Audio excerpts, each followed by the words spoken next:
l'actualité automobile. Faites le plein. Un parcours bien contrôlé. C'est le Guide de l'auto. La référence depuis 1967.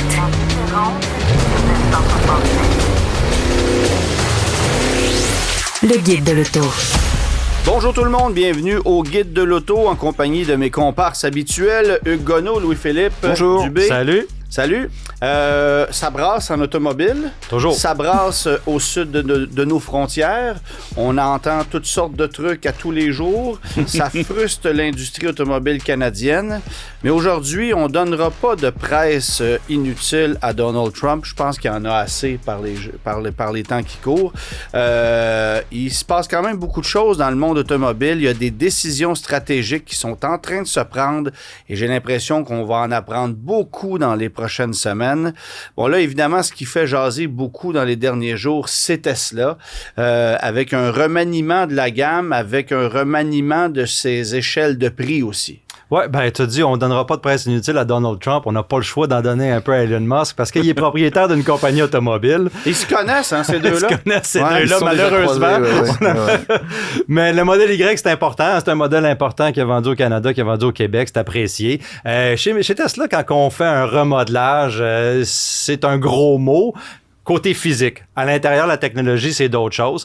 Le nouveau modèle Y, là, 2025, est arrivé. On l'avait vu en Chine, en Europe, sur des images. On n'avait pas les spécifications ni les prix qu'on va parler tantôt. Ouais. Du devant, on reconnaît un peu la bande lumineuse que peut-être qui est inspirée d'un Cybertruck, possiblement. En arrière, on on dirait que je le trouve soudainement beau, le Tesla Y. Il est plus beau qu'il était. Non, mais quand tu le stationnes à côté d'un Cybertruck, c'est magnifique. Ouais, c'est ça. Les feux à l'arrière également, ils ont changé, mais autrement, le véhicule est essentiellement le même. Ben, cosmétiquement, c'est toute la partie avant qui est redessinée. Et c'est sous la carrosserie qu'il y a énormément de changements. Ils ont renforcé la structure, renforcé les portières pour les impacts latéraux. Ouais.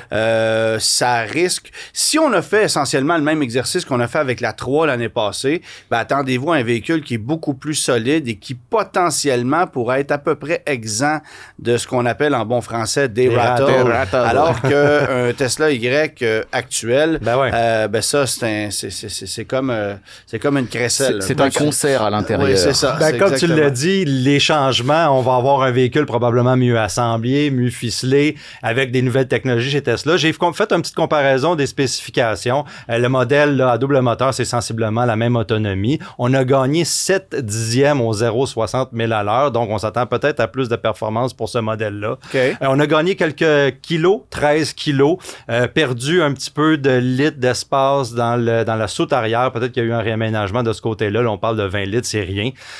Puis, bien évidemment, on a ajouté, qu'est-ce qu'on a ajouté dans la nouvelle Model 3, pardon, là, l'écran qui est différent avec des nouvelles fonctionnalités. Le petit écran également est allé en arrière pour les passagers à l'arrière. On voit que c'est exactement le même traitement. C'est exactement la même bande affaire. Lumineuse. On s'inspire beaucoup du modèle de la berline Model 3. On commence avec une Launch Edition, évidemment. On s'inspire pas beaucoup de choses des autres constructeurs chez Tesla, mais celle-là, on s'en est inspiré. Une édition de lancement qui est à double moteur et qui commence à un prix, roulement de tambour, de 84 990 $ sans les frais. Là. Donc, on parle de 87 000 et des peanuts pour cette Launch Edition-là qui vient avec des emblèmes ici et là, Launch Edition, des ça justifie les 85 000 pièces. Mais la technologie de conduite autonome, entre guillemets, supervisée FSD de Tesla vient avec la Launch Edition. Bien Donc, sûr. c'est le bonbon qu'on donne chez Tesla. On a fait la même affaire que le Cybertruck. On mettait le Launch Edition, la Foundation Edition, pardon, pour le Cybertruck. On donnait le système de conduite autonome, je le répète avec les guillemets, pour un véhicule de lancement. Donc, on s'attend, là, je regardais sur le site, ça va être en mars que ça devrait être livrable, donc peut-être un petit peu plus tard selon les commandes. On a appris aussi que chez Tesla, suite à la tombée des crédits gouvernementaux fédéraux et provinciaux, ben, Tesla, au Canada, avait choisi de réaligner sa gamme de prix. Plus nécessaire de respecter un plancher de prix pour pouvoir vendre un véhicule et qu'il soit admissible au crédit, puisque des crédits, il n'y en a plus. Alors, on hausse les prix, peut-être pour aller chercher davantage de profit, se disant que de toute façon, tout le monde va devoir s'ajuster et composer avec une nouvelle réalité. Puis peut-être qu'on a donné et puis qu'on est tanné de faire des cadeaux aux Canadiens par rapport aux Américains qui, forcément, avec la force de leur dollar, vont payer un véhicule en bout de ligne pas plus cher pour eux, mais ça va être un véhicule beaucoup plus profitable que de le vendre au Canada. Puis, tu sais, je reviens avec l'idée que à chaque fois qu'un véhicule est vendu au Canada, c'est à peu près ici que c'est le moins payant pour un constructeur automobile. Là. Vendre un véhicule au Canada, c'est moins payant que de le vendre au Mexique. Là. C'est pratiquement ça. Quand tu compares les échelles de prix, tu te rends compte que chez nous, on nous les donne, les véhicules. Puis les électriques, c'est encore pire parce que pour arriver sous le seuil d'admissibilité, il fallait avoir des véhicules à 54 995 ou à 59 995, qui n'était pas toujours évident. Et puis sans compter que tout le cafouillage dernièrement d'enlever, retirer les subventions, attendre, pas attendre, ça a des absolument pas pour de les quoi constructeurs. Mais tout ça pour dire qu'on a annoncé que la Model 3 pourrait grimper de prix jusqu'à hauteur de 9 000 $. C'est considérable, là. On parle de pratiquement 15, 17, 18 % d'augmentation de prix sur une voiture comme celle-là. Attendez-vous à des baisses de vente assez drastiques. Et puis ça va être la même chose pour le Model Y et pour plusieurs autres véhicules électriques aussi. Comme tu as dit, les Tesla vont un peu dans l'inverse de la direction des autres constructeurs qui ont annoncé qu'elle allait pallier puis donner plus de subventions puis de cadeaux. Bon, il y a certains de ces constructeurs-là qui ont beaucoup de stock. Il y en a qui ont beaucoup de stock en inventaire, tout ça. Des modèles 2024 puis tout ça. Bon, qu'est-ce qui va arriver après que ces modèles-là sont épuisés? Ça va être le Far West un peu parce que là, il n'y a plus les subventions. Il y a plus... Tout le monde est un peu... C'est chacun pour soi, là, on va se le dire. Tesla va augmenter. Peut-être certains vont prendre avantage de ça. On va dire, non, nous autres, on va subventionner un peu plus pour aller chercher des nouveaux acheteurs et couler d'autres véhicules, mais ça va être à voir. C'est à attendre un petit peu de voir qu'est-ce qui va se passer. Là. Ah, c'est vraiment, je le mentionnais avec Gabriel hier dans un autre enregistrement, c'est une année pivot. C'est là qu'on va voir comment les constructeurs sont débrouillards, sont audacieux, comment on s'ajuste au marché actuel, quelle direction on va prendre aussi, parce que Tesla a décidé de faire, c'est assez. Nous, là, on s'ajuste avec le reste du marché mondial, et puis les caprices canadiens, c'est terminé. Il y en a d'autres qui vont continuer de vouloir conserver ce marché-là. Donc, moi, j'ai l'impression que les directions des entreprises vont changer au point de changer les images de marque. Là. On a appris une belle tout récemment du côté de chez Volkswagen. Pas surpris de ça, mais la Volkswagen ID7 est maintenant décédée pour le marché nord-américain, ce qui veut dire que c'est une ID7. Écoute, tu sais, c'est... Roulement de tambour, s'il vous plaît. C'est pas surprenant, là. Tu sais, t'as une industrie qui se retire des subventions, qui se retire un peu là, aux États-Unis, surtout parce qu'on parle, c'est déjà en vente en Europe en ce moment. Ça fait un bout, elle s'en viendra pas chez nous parce que justement, on s'éloigne de ces subventions-là, des gouvernements qui interviennent.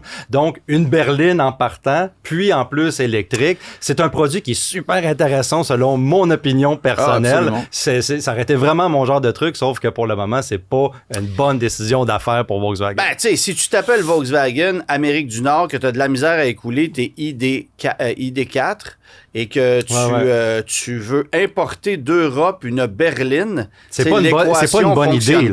C'est pas une bonne idée. Puis tu regardes puis ça fait un moment qu'ils en parlent, ça fait un moment qu'ils la reportent, ils l'ont reporté plusieurs fois. Ouais. C'est jamais bon signe au départ. Ça veut dire qu'ils n'arrivaient pas à trouver un business model pour le faire. Ouais. Et puis ils cherchaient, ils n'ont pas trouvé. Et en fait, c'est une surprise pour personne. Mais c'est quand même ironique de savoir qu'on a dévoilé cette voiture-là pour la première fois mondialement au CES à Las Vegas, dans un environnement nord-américain, que la voiture est déjà en vente du côté de l'Europe. Moi, j'ai pu l'apercevoir quand j'étais de passage à Monaco, il n'y a pas longtemps, dans une salle d'exposition Volkswagen, était là et disponible.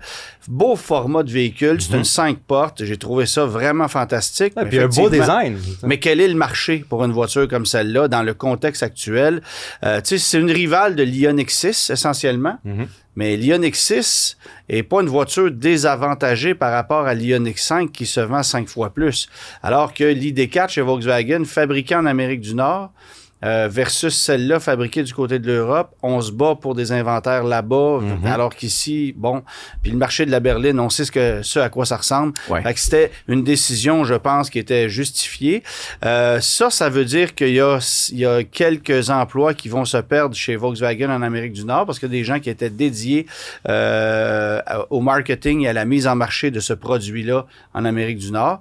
Mais j'ai l'impression que Volkswagen va davantage se concentrer sur Taos, Tiguan et le fameux Atlas qui est particulièrement payant. Je rappelle que Volkswagen a eu des augmentations de ventes records en 2024 sur le marché canadien. Ouais. De mémoire, 44% plus de ventes malgré le stop sell du ID4.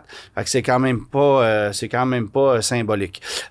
Cadillac a dévoilé une version de performance du Lyriq V et on va parler du Lyriq qui est le Lyriq V, pardon.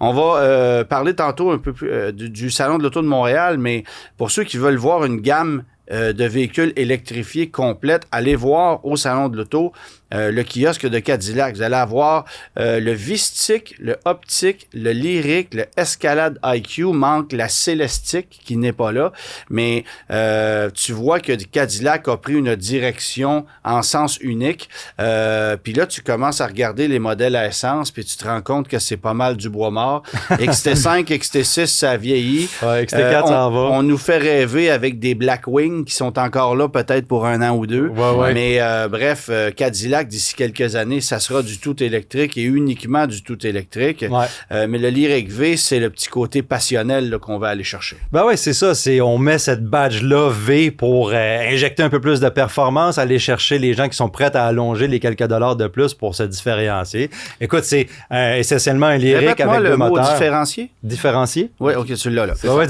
différencier, différencier. Ouais. Deux moteurs, à place d'avoir 500 chevaux, on en a 625. Donc, aller chercher des chevaux avec des moteurs électriques, c'est pas ce qui est le plus compliqué. Par contre, on a une suspension qui est propre au modèle, un peu plus rabaissée. On a des freins surdimensionnés Brembo. On a un mode V, évidemment, sur le volant. Et des pneus qui vont user plus vite. Qu'est-ce que ça va donner en termes de performance pour un véhicule de ce poids-là? C'est à voir. Ça m'étonnerait qu'on ait une version V Blackwing de la Lyriq. Encore là, tout est possible en 2025. Par contre... Moi, je pense que ça va être une version V Greenwing. Ah, ben, Colin, bon. N'est-ce pas? Ah, n'est-ce pas? Donc, le prix, on ne l'a pas en canadien, mais offert à partir de 79 990 US. Bon, fait que ça va frôler les 6 chiffres. Ça va frôler les 6 chiffres au Canada. On ne sait pas encore la disponibilité, mais on devrait savoir bientôt. Notre ami Tim, du côté de chez Ram, commence à se faire aller... Dire son nom de famille? Kuniskis. Ah, bravo! Je prends tout le temps les précautions quand vient le temps de prononcer son nom de famille. Mais bref, lui est arrivé, puis il est allé de plusieurs mentions importantes. La division Ram bat de l'aile. Les ventes sont en chute libre, surtout depuis l'abandon du Ram classique. On ne parvient pas à aller chercher de nouveaux clients avec le Ram actuel, même avec le 6-cylindre Hurricane, ça va mal. On n'est pas compétitif, surtout en location. Et ce que Tim Kuniskis a dit, ça prend une camionnette intermédiaire. Ouais. Ça prend des fourgons qui sont plus abordables, plus accessibles. Peut-être pas des Fiat. De ce que je comprends, là, ça ressemble à ça. Et il y a eu beaucoup de rumeurs, Hugues, aussi, sur le fait qu'on voulait amener le Jeep Avenger. Là, ça n'a rien à voir avec lui. Mais le Jeep Avenger est un produit qui se vend beaucoup du côté de l'Europe, est un clone, en quelque sorte, de la Fiat 600X. C'est ça. Mais c'est un produit qui viendrait remplacer le Renegade et qui, lui, pourrait se vendre. Il parle d'un Renegade, mais en fait, encore une fois, c'est le typique Stellantis. On sait pas, on évalue, on va voir, on se décidera dans 3 mois, puis dans 3 mois, on révélera encore. Les dernières déclarations qui ont été faites, c'est qu'ils pensaient faire venir l'Avenger, ce qui serait pas une mauvaise idée sur un marché comme le nôtre. Mais est-ce que ça va se faire? Regarde. Et encore déjà, faut-il qu'on soit compétitif en matière de prix, qu'on ait une motorisation qui soit adaptée au marché nord-américain, parce qu'un 3 cylindres de 1,2 litres turbo, non, puis même on a ça dans des Buick Envista. Il y a l'idée aussi de faire venir donc la camionnette moyenne. Ça fait longtemps qu'on en parle. Le projet a été déjà reporté 2 fois. Un segment très profitable pour les autres constructeurs. Et voilà, donc à chaque fois on dit ça s'en vient. Ouais, mais là ça s'en vient. C'était 2025, après c'est 2026, maintenant on parle de 2027 si je ne m'abuse. Mais j'ai l'impression qu'avec Tim Kuniskis, c'est un gars de la vieille école, il est là depuis belle lurette. Ouais, c'est un gars d'action, il y a des choses qui vont se passer. Là, on parle. Tant mieux. Nos sources viennent d'Automotive News, il n'y a pas peur de parler, de dire, ouais, peut-être que même le retour du MI, à un moment donné, on le sait pas, ils mettent tout sur le mur pour essayer d'inciter, puis c'est une bonne chose, même si ça arrive pas, ça mousse un peu l'intérêt vers la marque, que le monde s'éloigne, là, en ce moment. Là. Ouais, mais justement, ils ont besoin d'autre chose que de juste faire mousser, c'est ça le problème. Ça fait 10 ans qu'ils font mousser des choses, là, il y a trop de mousse, là, il y a pas assez d'eau dans le bain, il y a beaucoup trop de mousse, là, t'sais. Puis une autre, on avait un peu parlé la semaine passée, mais une autre bonne chose, je pense, c'est l'abandon du Ram REV avec cette grosse batterie de 229 kWh qui pèse juste un peu moins de poids que le stade olympique. Alors, c'est une bonne nouvelle qu'on abandonne ça. Puis qu'on mette les efforts sur le Ram Charger plutôt avec le fameux moteur Tastar. Quand tu t'achètes un camion personnel puis que tu es obligé d'arrêter au passage à niveau puis aux balances, là, ça va pas bien. Non, c'est fou, là. C'est fou. Bon, il reste quelques jours au moment d'enregistrer pour le Salon de l'Auto de Montréal. Ça a été en dents de scie au niveau des visiteurs, des journées où on n'a pas eu grand monde. Il y a des journées où il y a eu beaucoup d'achalandage. Très hâte de voir quel va être le bilan. Mais évidemment, si vous n'avez pas encore visité le salon, je vous invite à le faire. Et moi, je rappelle que dimanche, on va offrir une voiture à rouler au suivant, une Mini Cooper qu'on est à finir de restaurer en ce moment sur place. Et la voiture va trouver gagnant ce dimanche à 13h. Alors, pour ceux qui veulent passer au kiosque, on va faire un dévoilement à 13h sur place. T'as-tu un coup de cœur au salon? Écoute, on peut pas passer devant la collection de Luc Poirier, ça c'est sûr, qui est toujours plus grande. Il y a aussi la Mustang GTD, tu sais, juste la voir. Je l'avais vu dans d'autres salons, mais le fait qu'on l'a amené à Montréal, un véhicule extraordinaire de la part de Ford qui a battu des records sur le Nürburgring, puis on a la chance de l'avoir avec nous autres. Je me rappelle pas du nom de la petite camper van chez Kia. Il me revient pas là à véhicule concept, un petit véhicule concept qui est vraiment futuriste, vraiment cool, juste sur le bord d'une allée principale du salon que je trouve qu'il a ramené pas mal de monde là, autour. Puis c'est à peu près ça, je pense que. Et moi, j'amène à votre attention le fait que Nissan publicise désormais la Versa comme la voiture la moins chère au Canada. On a amené une Versa S noire, on l'a mis dans le fond du kiosque, là où il n'y a pas de lumière. Et personne ne la voit. Personne ne va vers ça. Ça me tentait de la mentionner. Le guide de l'auto. On est rendu au segment des voitures anciennes avec Hugues Gonneau qui vient de me dire juste avant d'entrer en onde qu'avoir beaucoup d'argent à foutre en l'air, tels sont ses mots, il achèterait la voiture dont on va parler dans quelques instants. Et je connais que peu de gens qui cherchent ça présentement. Alors Hugues, d'après moi, ça se trouve et tu pourrais l'avoir à bon prix. On parle aujourd'hui de la Chrysler TC par Maserati. Et c'est une voiture qui a une histoire fascinante, d'autant plus que ça a été précurseur d'une association qui est toujours existante, puisqu'aujourd'hui, Maserati fait partie de la grande famille Stellantis et il y a plusieurs des produits Maserati, qui exploitent des technologies provenant de chez Chrysler, qui, elles, proviennent de chez Mercedes, mais ça, c'est une autre histoire. Voilà. Et donc, effectivement, cette collaboration ne date pas d'hier. Alors que Chrysler a retrouvé temporairement une santé financière au milieu des années 80, la corporation... Le mot temporairement est important. Oui. La corporation se prend l'envie d'aller concurrencer Mercedes, Jaguar ou bien Cadillac. Mais l'alliance avec un nom prestigieux ne fera rien pour sauver ce projet mal pensé depuis le début. Et il y a un homme, évidemment, qui a été derrière ce projet de l'ATC Maserati. Quelqu'un qui a été très, très, très présent dans le monde automobile pendant plusieurs décennies. Là. Oh là là, oui. C'est Lido Anthony Iacocca, dit Lee. Issu de l'immigration italienne, il est entré chez Ford en 1946. Il montera rapidement les échelons pour en devenir le président en 1970.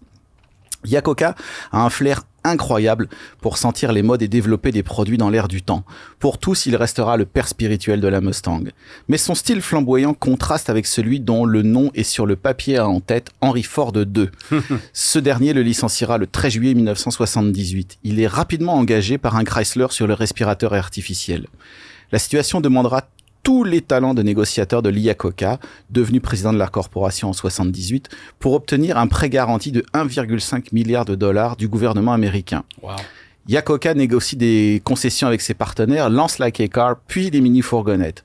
En à peine 4 ans, Chrysler a effectué un redressement spectaculaire. Le prêt sera repayé au complet, en avance et avec les intérêts en 1983. À partir de là, Chrysler va se lancer dans une frénésie d'achats et de collaborations qui s'avéreront souvent désastreux. Iacocca veut faire oublier les années noires et bâtir une image de marque plus huppée auprès des fameux yuppies. Pour cela, il va faire appel, comme souvent, à l'un de ses anciennes connaissances, Alejandro de Tomaso, dans le cas qui nous occupe. Et qui est cet homme mystérieux? De Tomaso est un exilé argentin en Italie avec un père d'origine italienne. En 1959, il démarre sa propre marque et présente sa première voiture de route, la Vallelunga, en 1964. Malgré ses multiples victoires au Mans, Ford n'a pas encore digéré l'échec du rachat de Ferrari et s'associe à De Tomaso pour commercialiser la Pantera en 1970. Cette exotique italienne, à moteur Ford, connaîtra une carrière limitée en Amérique du Nord, mais sera produite jusqu'en 1996. Tim Horton se tuera d'ailleurs au volant d'une Pantera en 1974. Oui. C'est Iacocca qui est en charge du projet chez Ford et les deux hommes se lient progressivement d'amitié. Mais De Tomaso est un industriel dans l'âme et acquiert, entre autres, Benelli, Moto Guzzi, Ghia et Innocenti. En 1975, il achète... Toutes des bonnes idées, ça. Ouais, que des winners. En 1975, il achète, avec l'aide de l'État italien, Maserati à Citroën, qui en était propriétaire depuis 1968. Oui. La marque est mal en point, mais retrouve un second souffle à partir de 1981 avec l'introduction de la biturbo, qui connaîtra de très nombreux dérivés jusqu'en 1996. Bon, les deux hommes vont collaborer ensemble pour la première fois en 1980 et ça fait sourire un peu, là. Ouais. Alors effectivement, Iacocca fait appel à son ami argentin en imposant le nom de Tomaso sur une édition limitée du coupé 024 basée sur la plateforme L de la Dodge Omni traction avant. Les choses vont sérieusement bouger en juin 84 avec la signature d'un accord de collaboration. Chrysler prend 5% de Maserati et la marque italienne assurera le développement et la fabrication d'un modèle spécial pour le Pentastar sous la dénomination de Q Coupé. Et quand est-ce qu'on va voir le fruit d'une collaboration comme celle-là? Au salon de Los Angeles 1986, la Chrysler TC by Maserati. On ne sait pas exactement ce que veut dire le TC, c'est soit Touring convertible, soit turbo convertible selon les sources. Ou soit très controversé. Exactement. Repose sur le châssis modifié de la Dodge Daytona 84, lui-même largement dérivé des K-Car, et est donc une traction avant. Essentiellement, c'est une Chrysler Le Baron J, là. C'est Le Baron décapotable qu'on a recarrossé. Là, c'est essentiellement ça. Ouais. Sous des lignes agréables mais pas très originales, réalisées par Tom Gale, on retrouve de nombreux composants provenant des K-Car. Techniquement, la TC se distingue par son ABS Steves, ses amortisseurs Fitchell & Satch, ses jantes fond métal, qui est un fournisseur de roues pour la Formule 1, et l'un de ses moteurs. Les versions manuelles, avec une boîte Getrag à 5 rapports, ont droit à un bloc développé par Maserati sur la base du 4-cylindres Chrysler Turbo de 2,2 litres. Les Italiens ont conçu de nouvelles culasses 16 soupapes qui seront fabriquées chez Cosworth en Angleterre, ainsi que de nouveaux collecteurs, pistons et vilebrequins. Le résultat produit 200 chevaux et 220 livres-pieds de couple. Ceux qui voudront une boîte automatique se retrouveront par contre avec une version dégonflée à 160 chevaux du moteur Turbo 2 Chrysler avec une transmission A413 à 3 rapports. Et pour vous donner une idée, Le Baron décapotable à l'époque avec le moteur turbo allait chercher 174 chevaux au maximum. Ouais. Il y avait des versions à 146, des versions à 174 chevaux. Selon les années. Ouais, le Turbo 1, le Turbo 2. Exact. L'intérieur de cette stricte de place est tendu de cuir souple et reçoit du bois. On observe de nombreux composants Chrysler, mais certaines touches, comme la montre analogique dorée au centre de la planche de bord, rappellent la filiation avec Maserati. La capote est électrique et un toit rigide amovible avec la vitre ronde directement inspirée de la Thunderbird 56 est livrée de série. La TC sera fabriquée à l'usine Innocenti de Lambrate dans la banlieue de Milan et les premiers véhicules sont supposés, arrivée sur le marché américain et canadien au printemps 87. Alors, tu m'expliques que cette voiture-là, qui a une base Chrysler et qui était essentiellement une Le Baron décapotable ou une Daytona, était assemblée en Italie et non pas dans une usine américaine. Absolument. Ce qui est quand même assez ironique. Oui. Comme quoi, financièrement, déjà, ça tient pas la route. Là. Bah évidemment. Ça n'a pas de sens. Wow, OK. Donc les voitures sont supposées arriver au printemps 87 et on parle alors de vente de 5 000 voire 10 000 exemplaires par année chez 300 concessionnaires triés sur le volet. Ben oui. Chrysler semble avoir été satisfait du développement de l'auto puisqu'elle a porté sa participation dans Maserati de 5% à 15,6% en mai 86 et avec des stock options pour prendre une part majoritaire de 51% d'ici 1995. Bon, il n'y a rien qui va se passer comme prévu, évidemment. Ben non, évidemment.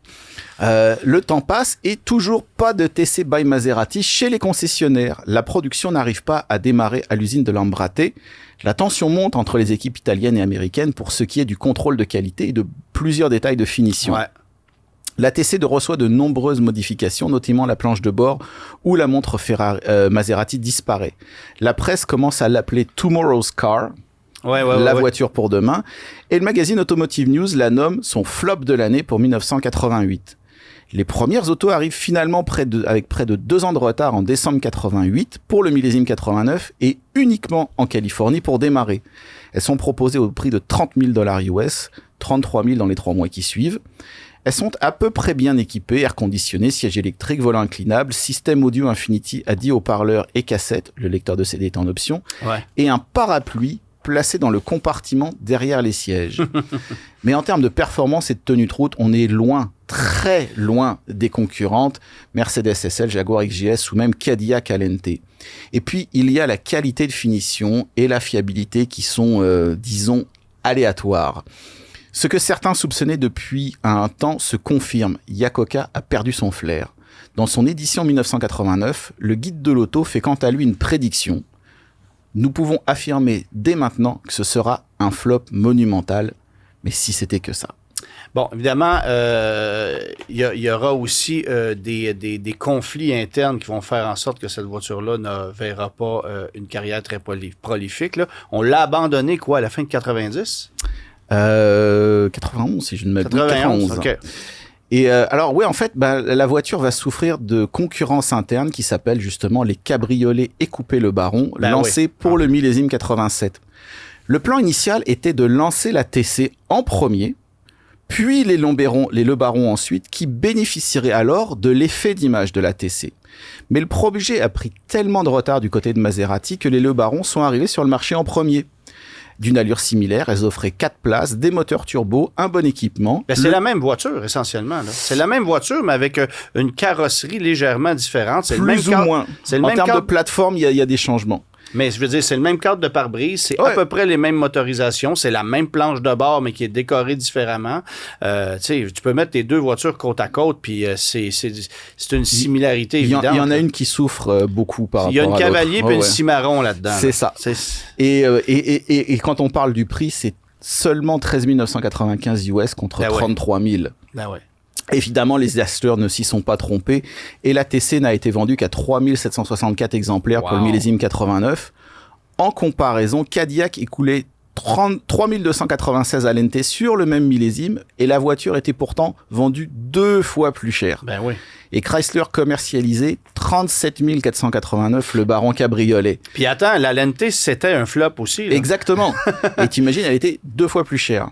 Alors au Canada, la situation est simple. Chrysler n'a tout simplement pas daigné la vendre officiellement, même si quelques autos traverseront la frontière. Ça sent l'enthousiasme. Hein. Est-ce qu'il existe des Chrysler TC par Maserati avec des compteurs en kilomètres de façon officielle vendus chez nous?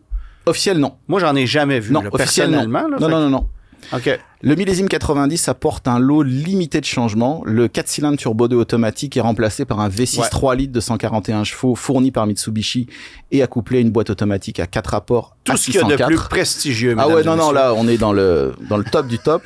Le volant reçoit une finition en bois et un coussin gonflable alors que de nouvelles couleurs sont introduites.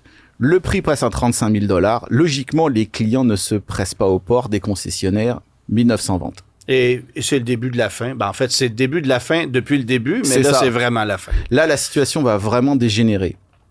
Dès 89, rien ne va plus entre les deux partenaires. Tous les projets de développement sont stoppés, dont celui d'une berline V6. Et un nouveau contrat stipule que Chrysler arrêtera de prendre livraison des TC après la production du 7300e exemplaire. Logiquement, on ne note pas de changement pour le millésime 92, à part le prix qui passe à $37 000. Et Chrysler arrive de peine et de misère à écouler les 1636 derniers cabriolets. On estime que seulement 500 véhicules auront reçu le moteur Maserati avec la boîte manuelle. Chrysler revendra ses parts dans Maserati. Au même moment, Fiat entrera dans le capital de la marque italienne. Ouais. Iacocca dira que c'est la pire transaction qui n'ait jamais faite, ce qui reste à prouver. Oui, parce qu'il y a quand même aussi l'association avec Lamborghini. Oui, puis il a acheté... En 86, 87 87, aussi. Il a acheté les avions Gulfstream aussi à un moment, ce qui était très utile pour la compagnie. Ouais.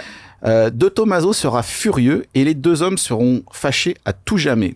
Plus tard, Bob Lutz, qui était alors le numéro 2 chez Chrysler, expliquera qu'une fois les comptes faits, la TC aura coûté à Chrysler la bagatelle de $600 millions, ce qui veut dire que la compagnie a perdu en moyenne $82 000 pour chaque véhicule vendu, autour de $35 000. Finalement, on sait ce que TC veut dire. Trop coûteuse.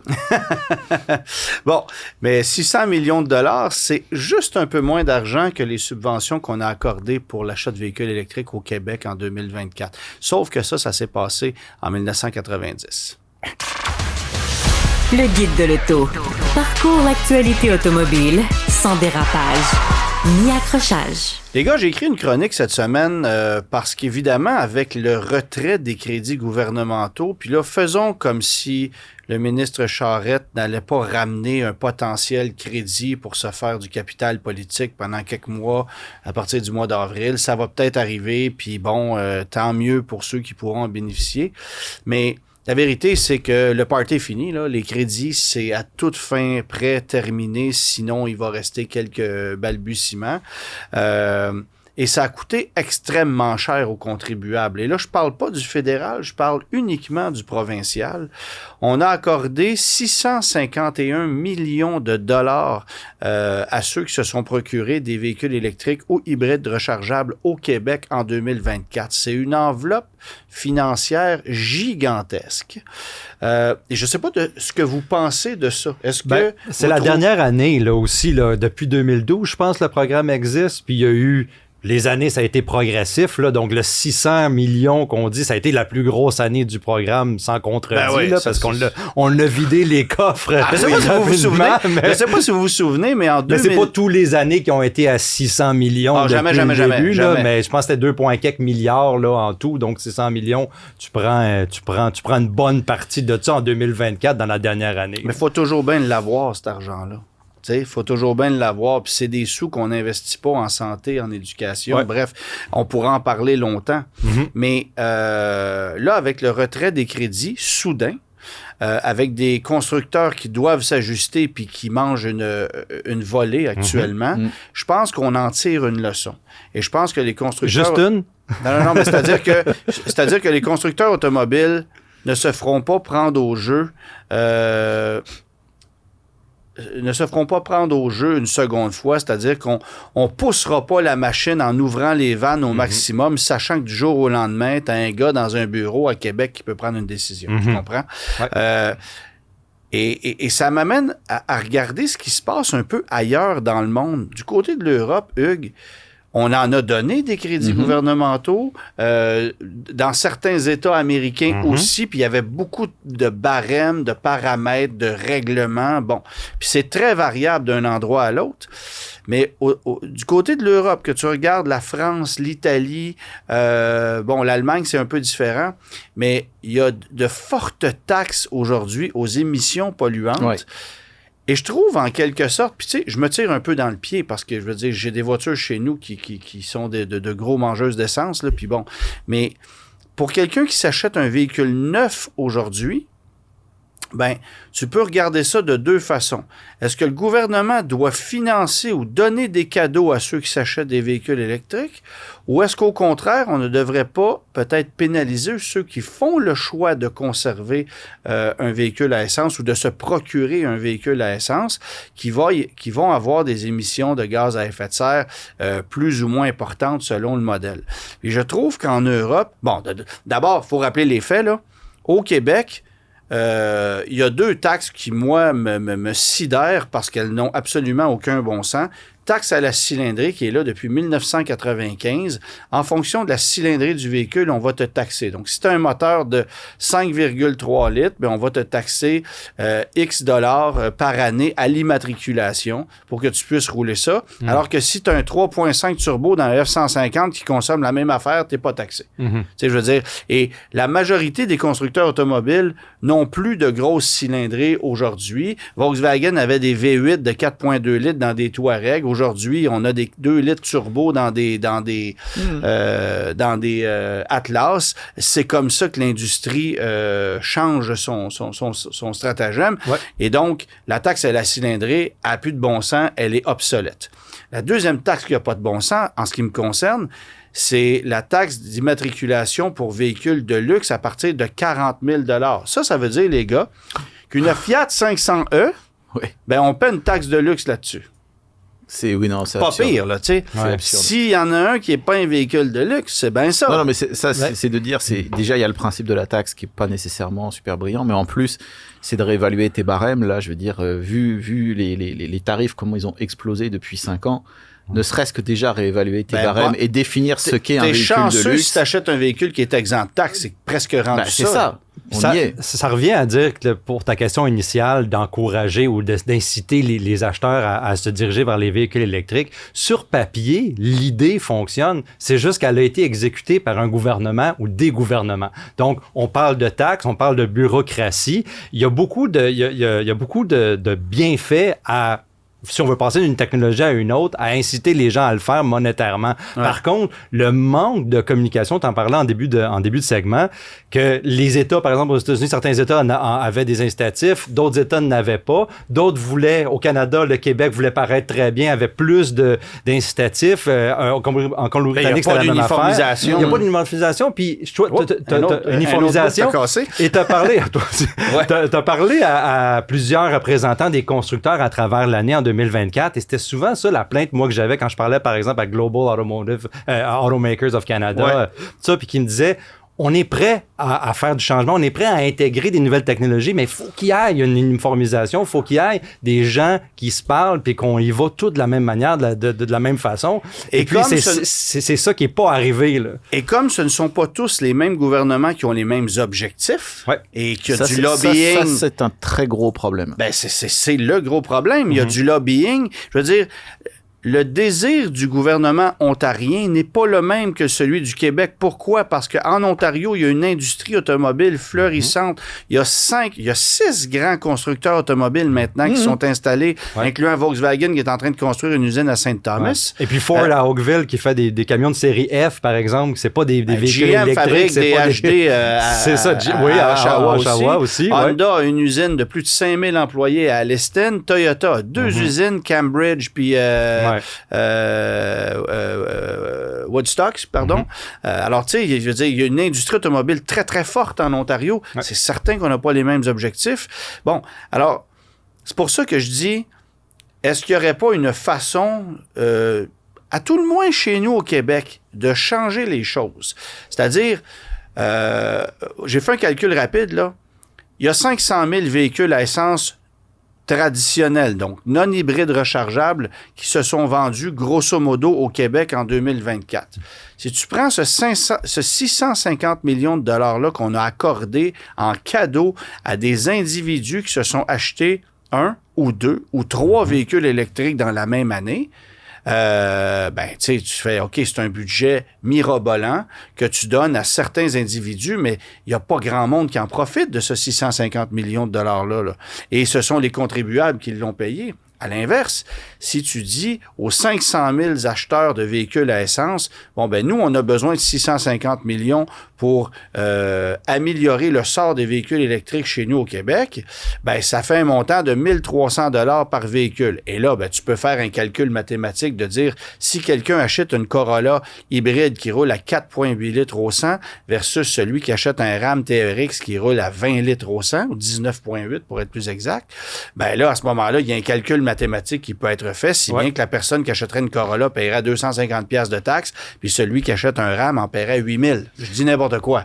Et de là, ben, tu pourras aller chercher un montant à l'achat, là, pas renouvelable annuellement, là, mais à l'achat du véhicule neuf, tu pourras aller chercher un montant annuel de 650 millions de dollars, mais pas que tu vas redistribuer à des gens qui vont s'acheter des véhicules électriques. Un 650 millions qui va servir à multiplier le réseau de bornes de recharge, parce que c'est pas suffisant. Ouais. Puis là, on n'arrête pas de multiplier les véhicules électriques sur nos routes.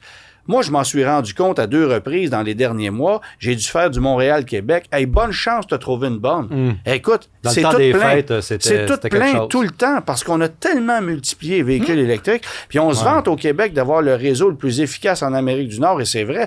Mais versus la quantité de véhicules qu'on a sur nos routes, ça marche plus. Alors, c'est ça qu'il faut améliorer. Puis il faut aller chercher de l'argent quelque part. Ouais. Et je pense que, en tout cas, moi, je pense que ça pourrait être une solution logique. Mais éliminez-moi la taxe à la cylindrée puis la taxe de luxe à 40 000 $. Là.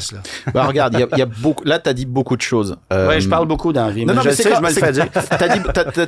T'as donné beaucoup d'éléments, c'est vraiment intéressant. Moi, je te dirais déjà, il faut regarder un petit peu ce qui se fait ailleurs. Augmenter les taxes, augmenter la pression sur les acheteurs de véhicules, on va dire, conventionnels à essence. C'est ce qui se fait en Europe. Il y a une pression énorme, la course au gramme de CO2. Beaucoup plus que ça, là. Mais non, ça n'a rien à voir. Là, je veux dire, c'est aberrant. Et en fait, à un moment, ça a créé des émeutes avec les gilets jaunes en France qui ont dit, c'est parti de là. Hein. Il y a un moment, nous, on habite à la campagne, on peut pas se payer des véhicules électriques à 50, 60 000 euros. On a besoin d'avoir un véhicule pour aller travailler tous les jours. On peut plus se payer ça. Et ça a amené des émeutes énormes. Donc, taper sur l'acheteur de véhicules à essence simplement parce qu'il n'a pas les moyens de passer à l'électrique, à mon avis, c'est pas une très très bonne idée. Mais on le fait déjà. Oui, mais justement, je pense que c'est toujours de manier la carotte et le bâton de façon intelligente. C'est pas soit la carotte, soit le bâton. C'est un petit peu des deux. Et puis, faut assurer une transition. Je pense qu'on a voulu faire une transition très rapide, très intense. Et on a dit, les gens vont adopter. Ils adoptent pas s'il y a pas de subvention. Ça, on le voit, c'est assez clair. Donc, à mon avis, ce qui serait peut-être plus intéressant, c'est pas tant de taper sur les acheteurs de véhicules à essence que par exemple de mettre certaines taxes liées par exemple à ton niveau d'imposition. Donc mettons que tu achètes tel et tel véhicule, tu auras soit des subventions électriques. Si tu es multimillionnaire et que tu achètes 3 véhicules électriques dans ton année, tu n'as pas besoin d'avoir des subventions. Donc c'est déjà peut-être plus lié à tes revenus, à tes déclarations d'imposition. Ouais. Quelqu'un qui a besoin d'un véhicule pour aller travailler tous les jours et qui est sur un salaire faible, lui, il a besoin d'aide. Quelqu'un qui a des très très gros revenus et qui va acheter lui aussi un véhicule électrique devrait normalement pas être subventionné de la même façon. Non, sauf qu'en même temps, tu sais, j'ai un peu de misère avec le fait que parce que tu as un meilleur revenu, ben forcément, on va tout le temps t'en arracher davantage. Non, on va te subventionner moins. Ouais, mais c'est pas non, c'est pas ça, c'est l'éternel débat. On va te subventionner moins. Parce que moi, ce que je me dis aussi, c'est il y a des gens qui vont faire l'effort de délaisser un VUS qui va consommer X litres au 100 ou qui va émettre X grammes de CO2 par kilomètre pour aller vers de la technologie hybride qui va être à peu près pas taxée. Tu sais, il y a ça aussi. Moi, je pense que la technologie hybride, c'est la technologie d'avenir qu'on a sous-exploitée dans les 10 dernières années. Je suis d'accord avec toi là-dessus. Et je regarde actuellement une Toyota Camry qui roule à 5 litres au 100, un RAV4 ou un CR-V qui roule à 5.9, 6.1. Ben ça, c'est le genre de véhicule qu'on a besoin sur nos routes et c'est le genre de produit qui va extrêmement bien vieillir avec les années. Oui, mais ça fait pas la une des journaux, encore une fois, à un moment. Oui, désengager des produits pétroliers, c'est très bien. Je pense qu'il n'y a pas grand monde au Québec qui est contre ça, mais c'est de le faire progressivement, intelligemment et en fonction des revenus des gens. Tu as mentionné quelque chose tantôt, Antoine, à propos des infrastructures, puis ça vient lier tout ça. C'est que moi, par exemple, j'habite en ville, comme des centaines de milliers de Montréalais qui habitent, par exemple, dans des avenues, là, à Rosemont, à Villeray, name it, et puis qu'on stationne jamais notre véhicule à la même place tous les jours. Ben, quand tu regardes, par exemple, un objectif qui ne sera pas atteint, là, mais 2035 pour un véhicule électrique, on n'a pas l'infrastructure pour tous ces gens-là. Et même pas ceux qui sont dans des multi-logements, par exemple, là, des condos, etc. Puis bon, acheter une borne, c'est correct. Moi, je peux l'acheter à 5 000, 5 500 $ la borne. Je l'inclus dans un... Bon, là, je regarde le coût des véhicules électriques cette année vont changer. C'est quelque chose à reconsidérer. Par contre, je regardais les budgets du côté fédéral et provincial, les injections d'argent qu'on faisait pour rétrofiter, là, j'utilise le terme anglophone, rétro-ingénierer dans les édifices à logement pour mettre... Et c'est du cas par cas, selon la location d'électricité, selon les infrastructures qui sont déjà là, etc. La majorité des immeubles... On regardait les subventions qui étaient allouées à ça. Je disais, ben c'est pas assez. Moi, je fais l'acquisition d'un véhicule électrique. Il faut que cette incitation-là augmente aussi pour que je puisse la brancher à la maison et que ça coûte pas 25 000 $. Faut que tu aies déjà une place pour ça. Tout le monde n'a pas ça. Mais on sous-estime le nombre de gens qui n'ont pas les bornes à la maison. Évidemment. On a construit Montréal, il y a un manque flagrant de garages. Je veux dire, tout le monde se gare dans les rues. Même encore des constructions modernes, neuves aujourd'hui. On ne construit pas de garage intérieur. Résultat, quand tu te gares dans la rue, où est-ce que tu vas faire ta recharge? Fait que ça va faire ta run. Bon, chérie, je sors. Avant d'aller promener le chien, là maintenant, on va aller charger la voiture électrique en espérant qu'il y ait peut-être une borne. Et j'ajouterais un truc. Ça va être c'est ingérable. C'est important. Sur Montréal, c'est ingérable en ce moment. Si t'as pas un logement avec un garage intérieur ou une cour, et c'est pas tout le monde qui a ça. Loin de là, dans mon quartier, c'est une minorité. Puis moi, par exemple, dans Ville-Marie, comment tu fais? Je peux pas me stationner plus que tant de temps à une borne de niveau 2, par exemple, du circuit électrique. Je paye également le stationnement à 5 $, mettons, de l'heure, plus la recharge. OK, c'est parce que c'est le quartier des spectacles, ça coûte plus cher. C'est pas comme ça dans tous les quartiers. Par contre, avec le déneigement, avec l'heure de pointe, etc., donc je peux juste laisser ma voiture certains temps. Donc, il y a toutes ces petites affaires-là qu'il faut aussi regarder parce que c'est faisable, mais les incitatifs doivent être là. Puis comme Antoine est dit en entrée de segment, c'est qu'on pousse les gens avec des incitatifs individuels, mais ça aussi, ça doit suivre. Et puis il va falloir que la puissance derrière suive aussi. Il va falloir que le réseau suive. C'est pas juste les bornes de recharge. Il y a ça aussi. Ah, ben il y a ça. Oui, ça, c'est un autre débat. Oui, mais regarde, ça fait partie de l'équation. Il faut pas oublier un truc, c'est que lorsque tu te charges ailleurs que chez toi, ben il y a un coût qui est quand même considérable. Tu sais, moi, je rappelle aux gens, je suis arrêté chez Couche-Tard pour recharger un Volkswagen ID Buzz, batterie de presque 100 kWh sur ce véhicule-là. Ben, pour faire 300 km, ça m'a coûté 36 $. Alors, calcule-les comme tu voudras, mais c'est 12 $ du 100 km. Des bornes rapides. Alors, à 10 litres au 100, ça ferait 1,20 $ le litre pour un véhicule comme celui-là. À 8 litres au 100, tu arrives pratiquement au prix d'un véhicule à essence pour le rouler.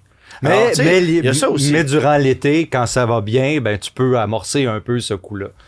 Non, je comprends, mais je veux dire, ce qui est intéressant sur le plan financier, c'est de te recharger chez toi. Ah oui, complètement. Ou recharger un ID Buzz, ça va te coûter essentiellement une dizaine de dollars parce que c'est 10 sous du kilowattheure sur une batterie de 100 kWh. Fais le calcul, c'est à peu près ça. Mais quand tu dois te recharger sur la route, là, c'est pas le même prix. Puis l'idée d'un ID Buzz, c'est de voyager, c'est le rêve un peu du Westphalia. Peu importe le véhicule. Mais c'est ça pareil. Peu importe le véhicule. Et comprenez que chez nous, l'électricité n'est pas chère. Parce que le même exercice chez nos voisins ontariens coûte beaucoup plus cher à la maison comme sur la route, parce qu'il y a Petro-Canada là, qui commence à avoir un réseau de bornes de recharge un peu plus élaboré du côté de l'Ontario. Se recharger, on se rend compte souvent que ça peut coûter pratiquement le même prix que de mettre de l'essence en Ontario, où l'essence est moins chère d'ailleurs. Alors, tu sais, il y a cette équation-là, mais je pense que il y a urgence d'agir pour le gouvernement du Québec avec le réseau du circuit électrique pour multiplier les bornes rapides, là, pas du niveau 2, là, mais des bornes rapides, efficaces, puis pas du 50 kWh, là. Pas du 50 kW, pardon, du 180. Du 300, là, etc., bon, c'est ça que ça prend. Puis, je veux dire, pour ça prend des sous, ça prend des fonds, il faut aller chercher cet argent-là quelque part. Alors, il y a peut-être une façon de réussir à le faire. Ou est-ce qu'on on ne taxe pas les véhicules à faible consommation d'essence et on se concentre davantage sur ceux qui vont acheter des Escalades, des TRX, ce genre de bébites-là. Mais je pense que le débat mérite d'être soulevé. Puis je pense qu'il faut arrêter de penser qu'on va donner des cadeaux individuels à des gens qui vont faire des gestes en achetant des véhicules électriques. Parce que la vérité, c'est qu'on leur fait un cadeau empoisonné en leur disant « Oui, achetez un véhicule électrique, on va vous donner des sous, mais vous allez quand même acheter un véhicule de 65 000 $ taxé à 15 % puis vous allez être taxé parce que c'est un véhicule à 65 000 puis un véhicule de luxe, c'est 40 000 puis on va vous taxer à l'année, tout le temps. Hein? Fait qu'essentiellement, là, on t'amène à acheter des véhicules toujours plus chers, toujours plus gros, pour, soi-disant, te donner des cadeaux par après. Là, à un moment donné, là, il faut que ce soit le plus équitable possible. On veut faire un geste collectif, ben faisons-le ensemble et non pas de façon individuelle. Moi, c'est un peu ça le message que je veux passer. Mais bref, on n'a pas fini d'en jaser. Non, mais c'est un débat intéressant. C'est un débat global qui dépasse simplement l'aspect des subventions. Et c'est un changement de société majeur et qui doit être géré sur de multiples niveaux. Et c'est pas juste la voiture ou la recharge, etc. C'est justement vers quoi tu veux aller comme société et qu'est-ce que tu es prêt à faire pour y arriver. Exactement. Laissez faire votre clignotant. Entrez directement dans le guide de l'auto. Antoine, cette semaine, tu as mis à l'essai le Nissan Rogue. Oui, le Nissan Rogue avec son magnifique moteur VC turbo. Ah, oui, coupé en deux. Oui, coupé. En fait, il a retranché un cylindre. Bon, il faut d'abord faire une mise en contexte. J'ai quelqu'un dans ma famille qui a un Nissan Rogue 2021 qui vient de tourner 100 000 km. Ça, c'est l'année où on avait lancé cette dernière génération du Nissan Rogue, mais on exploitait toujours le moteur 2.5 litres Atmo, moteur de vieille génération. C'est une vieille connaissance, là. Oui, c'est ça. Mais un moteur qui faisait le travail. Puis je veux dire, Nissan n'a jamais été réputé pour être l'entreprise qui est la plus impressionnante en termes de durabilité, fiabilité dans l'industrie japonaise, disons. Mais celui-là, ça faisait pas mal de job. Mécanique. Ouais. Et c'était déjà un moteur relativement frugal par rapport à la compétition parce qu'on le jumelait à une boîte CVT qui, elle, n'impressionne pas au niveau du rendement, mais fait un job correct. Là, bon. Mais on a pris pas la meilleure réputation, cette boîte-là non plus. Non, mais la dernière génération n'a pas beaucoup de problèmes. Honnêtement, ça a été arrangé. C'est ça. Alors, en 2022, on a appris qu'on arrivait avec un moteur qui venait remplacer le 2.5 litres, d'abord dans les modèles les plus luxueux chez Nissan pour finalement uniformiser la chose en 2023, si bien que dès 2023, ben, tu as un moteur 3 cylindres turbo compressés à toute compression variable qui dérive directement du 4 cylindres de 2 litres qu'on retrouve dans le QX50 et nouvellement dans le Murano. Ouais. Donc, 4 cylindres 2 litres, 3 cylindres 1.5 litres, faites les maths, on a flushé un cylindre et ça ressemble à ça. Pile poil. C'est pour payer le développement de ce moteur-là, en quelque sorte, là, parce que ça n'a pas connu une popularité extraordinaire chez Infiniti. Exactement. Puis pourquoi on a développé une mécanique comme ça? Pour qu'on puisse le vendre à l'international, parce qu'il y a des endroits où la cylindrée et la cote de consommation affichée est très importante pour être justement exempt de ce dont on parlait tantôt, c'est-à-dire des malus qui sont très, très, très coûteux du côté de certains pays européens. Alors, on a développé ce moteur-là et sur papier, c'est une mécanique qui est quand même impressionnante. 201 chevaux, beaucoup plus de couple que le précédent 4 cylindres de 2,5 litres pour une cote de consommation moyenne combinée qui est inférieure par un demi-litre au 100 par rapport au 2,5 litres. Alors, tu dis, on gagne au change partout, ça vaut la peine. Et là, tu embarques là-dedans. Et tu pars. La cacophonie mécanique que ça fait durant l'hiver, quand tu pousses ça un peu, c'est désagréable pour mourir. Tu te demandes s'il se passe quelque chose. C'est vrai qu'il y a un couple initial qui est là. Alors ça, on va y donner. Mais c'est une mécanique qui, d'abord, fait l'objet de nombreuses critiques, surtout aux États-Unis. Manque de chauffage dans l'habitacle, ce que j'ai pas vécu, là, honnêtement. Manque de chauffage dans l'habitacle, surchauffe mécanique, problème de turbocompresseur, bris de moteur, donc carrément le bloc qui fait défaut, énormément de friction, il y a toutes sortes de plaintes, si bien que l'IIHS fait présentement enquête sur ce moteur-là pour éventuellement peut-être lancer un rappel massif. On ne sait pas ce qui va arriver. Mais c'est une mécanique qui fait l'objet de beaucoup de plaintes de la part des consommateurs. Puis ça, c'est sans compter que ça va pas bien. Ben voilà, c'est ça peut-être le plus important. Faut quand même l'annoncer, là, c'est une mécanique qui est juste désagréable. Un moteur à compression variable, là, c'était stationnaire, fait pour tester l'octane dans des carburants. Non, et puis on l'a commercialisé à grande production du côté sur de le Nissan, papier, le taux de compression variable d'un point de vue thermodynamique, c'est une bonne idée. C'est une très bonne idée. Et c'est quelque chose qui est à travailler. Sur le papier, c'est une des pistes d'évolution du moteur thermique qui reste encore vraiment à exploiter. Puis ça fait longtemps qu'il y a des marques qui travaillent là-dessus. Il y avait eu un prototype Saab dans les années 90, début des années 2000, avec une culasse mobile. C'était un truc. C'était gros. C'était un 4 cylindres. Non, mais ce que je veux dire, c'est que ça prenait beaucoup d'espace. Puis c'était d'une complexité inimaginable. Puis on se demande encore comment ça aurait pu tenir 100 000 km.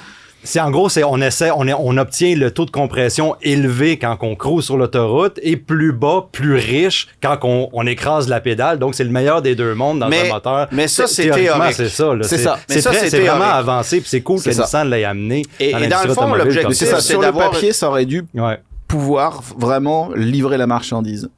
Mais sur papier, c'est supposé de donner plus de performance pour moins de consommation de carburant, essentiellement.